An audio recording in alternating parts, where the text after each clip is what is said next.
KBC में करोड़पति पति।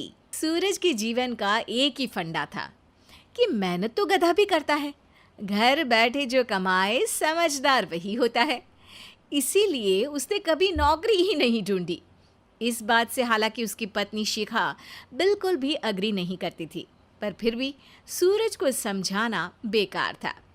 TV में कैसे बनोगे करोड़पति का ऐड देखकर उसे लगा कि बस अब तो घर बैठे ही वो करोड़पति बन सकता है, और उसके पीछे उसने अपने सारे सोर्सेस एक्टिव कर दिए।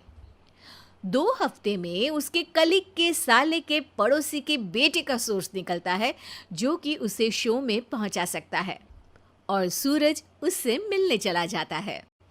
अच्छा, तो हमें मुकेश जी बता रहे थे कि आप हमें शो में पहुंचा सकते हैं। हाँ, उसमें कोई तकलीफ नहीं है। मैं कल अगर कोशिश करूँ तो इसी महीने में आपका नंबर आ जाएगा। अरे ये तो बहुत बढ़िया हो गया। अच्छा, वो सिलेबस और क्वेश्चन पेपर का कोई जुगाड़ है क्या? हैं? उसका तो कोई जुगाड़ नहीं है। तो वो वाकई में कुछ भी पूछ सकते हैं? हाँ, वो तो बच्चन जी पर है, जो पढ़ते हैं वो पूछ लेते हैं। पहली कोशिश फेल होने पर अब सूरज के सामने एक बहुत बड़ा सवाल था कि आखिर जवाब कहाँ से लाए। तब शिखा ने एक सजेशन दिया, क्यों ना सूरज अपने चचेरे भाई सुमित से मदद मांगे, जो कि यूपीएससी की तैयारी कर रहा था। हालांकि इतनी मेहनत करना सूरज को समझ में नहीं आता था, पर कोई और रास्ता ना मिलने पर वो आखिर सुमित से बात करता है। अरे सुमित, हमारा कैसे बनोगे करोड़पति के लिए सिलेक्शन होने वाला है। तुम हमें थोड़े चिट बनाने में मदद करोगे क्या? अरे भैया, चिट बनाए तो सालों हो गए, उसमें हमारा एक्सपर्टीज नहीं है, बल्कि आप बोलो तो हम आपकी पढ़ने में ज़रूर मदद कर सकते हैं। हट, कैसी अनाप शराब बातें कर रहा है तू। सूरज ने सुमित को मना तो कर दिया था, पर तैयारी करने के सिवाय कोई चारा उसे दिख भी नहीं रहा था, खासकर जब 12 के पेपर लीक करने के एक्सपर्ट शुक्ला जो भी हाथ जोड़ लेते हैं। आखिर सूरज को सुमित के पास जाना ही पड़ा, और उसने सुमित और शिखा से वादा किया कि वो बहुत मेहनत करेगा। 1 महीने की तैयारी के बाद फाइनल हुआ कि शो से 1 हफ्ते पहले एक ट्रायल खेला जाएगा, जहां पर सारे रिश्तेदार ऑडियंस की जगह पर होंगे और शिखा सवाल पूछेगी। दूर दराज से भी रिश्तेदार आकर हाजिर हो गए देखने कि आखिर कैसे बनेगा सुमित करोड़पति। सब कुछ सेट था, और इतने में सूरज आकर अपना स्पीच देता है। ये 1 महीना मेरे लिए आसान नहीं था, पर अपने भाई सुमित और अपनी पत्नी शिखा की मदद से मैं इतनी दूर पहुंच पाया हूँ। मेरे मम्मी पापा के आशीर्वाद ने भी बहुत साथ दिया है मेरा। मैं उम्मीद करता हूँ कि आज के शो में आप लोगों को बहुत मज़ा आएगा। साक्षी पहला सवाल पूछती है और पूरे कमरे में सन्नाटा छा जाता है। इंडिया में कितने स्टेट्स हैं? 3, सॉलिड, लिक्विड और गैस। अरे रुकिए, तो ऑप्शंस तो देने दीजिए। इतने में 5वीं कक्षा का चिंटू बोल उठता है। अरे क्या मामा, आप तो पहले सवाल पर ही आउट हो गए। अरे बेटा, पहला सवाल तो ट्रायल होता है ना। अरे तुम अब देखना।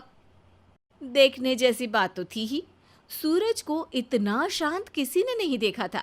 कभी कभी तो लगता था मानो सूरज आंख खोलकर ही सो गया हो। मामा जल्दी करो प्लीज, कल सुबह पनवेल भी तो निकलना है। अरे हट, कंसंट्रेट करने दे मुझे। 3 सवाल में 3 लाइफलाइन खत्म हो चुकी थी, और अब चौथे सवाल पर भी सूरज का मौन नहीं टूटा। पर सूरज अभी भी हार मानने को तैयार नहीं था। उधर हर कोई सूरज को छोड़ सुमित को देख रहे थे। आखिर सुमित ने ही तो पढ़ाया था सूरज को। गजब बेइज्जती है यार। अरे बेटा, तो बाप का, दादा का, भाई का, सबका नाम बुड़वाएगा। अरे 3 लाइफलाइन ले ली तो भी तेरा कुछ नहीं होना है। अरे कोई इतनी बात करता है क्या शो पर? अरे बेटा, शो पर तेरे जैसे भी तो नहीं आते ना। सूरज की ये जंग आखिर 1 घंटे बाद 5वें सवाल पर खत्म हो गई, जब उसने इंडिया के नेशनल बर्ड का नाम कहा, कौवा। अरे बेटा, मजा तो बहुत आया, बस थोड़ा टाइम पर खत्म होता तो आनंद भी आ जाता। ताने बारिश के बूंदों की तरह बरस रहे थे और सूरज को भी समझ आ रहा था कि ये करोड़पति बनना शायद उसके बस के बाहर की बात है। पर वो आखिर ये बात मान कैसे लेता? वो सख्त लौंडा जो ठहरा, उसने सोचा कि बेइज्जती तो हो ही चुकी है, पर अगर मैं हार नहीं मानूं तो शायद कुछ हो सकता है। शिखा, तुम देखना, असली शो में आग लगा दूंगा, आग। करोड़पति बनूंगा मैं। हाँ, सब्जियां खत्म हो गई है घर पे, ले आओ। पहले पति बन जाओ, फिर करोड़पति बनना। अरे गजब बेइज्जती है यार। बेटा, अभी तो घर पर ही हुई है, 1 हफ्ते में तो तुम देश के सामने करवा कर आओगे। वैसे जब टीवी पर जाओ ना, तो बस अपने मम्मी का ही नाम लेना, ठीक है? कोई पूछे तो बोलना कि पापा नहीं है मेरे। अरे पढ़ाई की, पेपर निकलवाए, इतने सारे लोगों को खाना खिलवाया, क्या फ़र्क पड़ा? इसीलिए मैं कहता हूँ कि मेहनत तो गधा भी करता है, घर बैठे जो कमाए वही सिकंदर। लेकिन मामा, गधे भी जानते हैं कि हमारा राष्ट्रीय पक्षी मोर है।